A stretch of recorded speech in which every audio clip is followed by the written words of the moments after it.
Welcome to California in Focus. I'm Aliana Kernodle. The California Legislative Analyst's Office says the state has spent $37 billion on homelessness since 2019 and undercounts the homeless.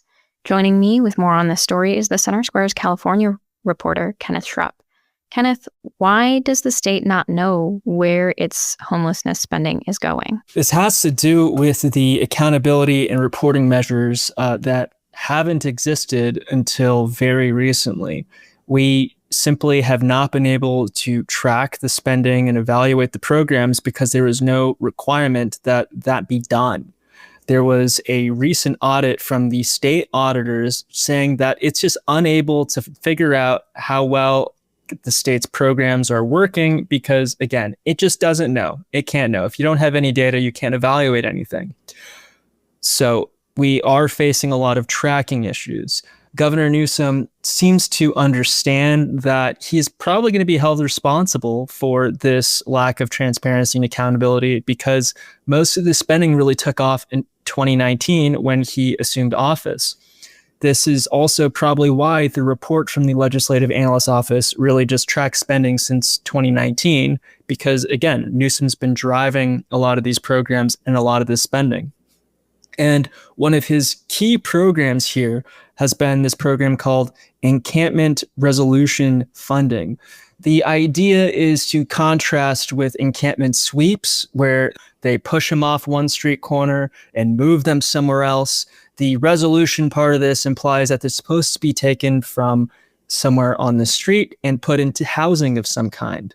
But since this program was created in fiscal year 2021-2022, there has been little data on the program and its effectiveness. So just late last year, we did get the governor and the legislature to agree that there will have to be more reporting on where these ERF funds are going.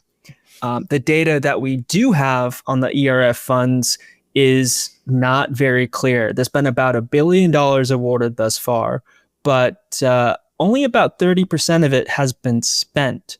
And so on April 1st, all of these grant recipients are supposed to have submitted reports saying, okay, this is how much money we spent.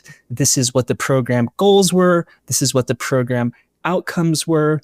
If for all of those in the current round for fiscal year 24-25, that is ongoing, our fiscal year ends in June. They have until April 1st, 2026 to file their progress reports. So what's really outstanding here, or what's noteworthy, is that the Legislative Analyst's Office has said, until those reports are in, we don't recommend that you fund these ERF grants because we just don't know if they're being effective. And I think that is really what's happening with most of the spending across the state.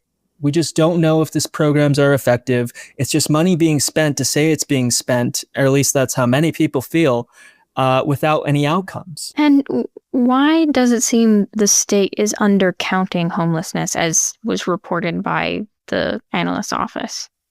Right. So the LAO did say that there are really problems with how we count homelessness. There's a point-in-time count that's done across the state in January. January is the coldest night of the year in California. So you're just not going to have a lot of people on the street at that time. You'll have the lowest number of people, which means that if you're doing these counts at this time, you're most likely to be able to say, look, I've been more successful in reducing homelessness. We're hiding the extent to which this is a problem.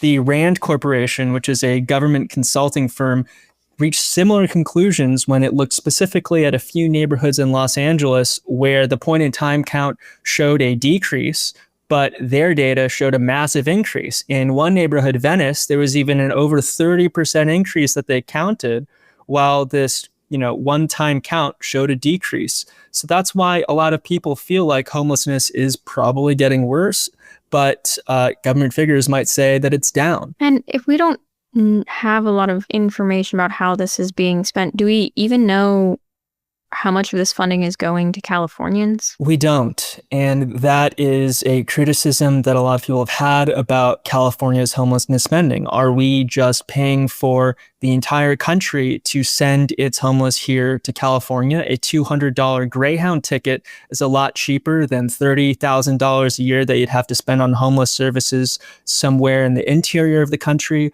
Unfortunately, here in California, a lot of our cities are spending 40, 50, 60, 80, sometimes even $100,000 a year per homeless individual on services.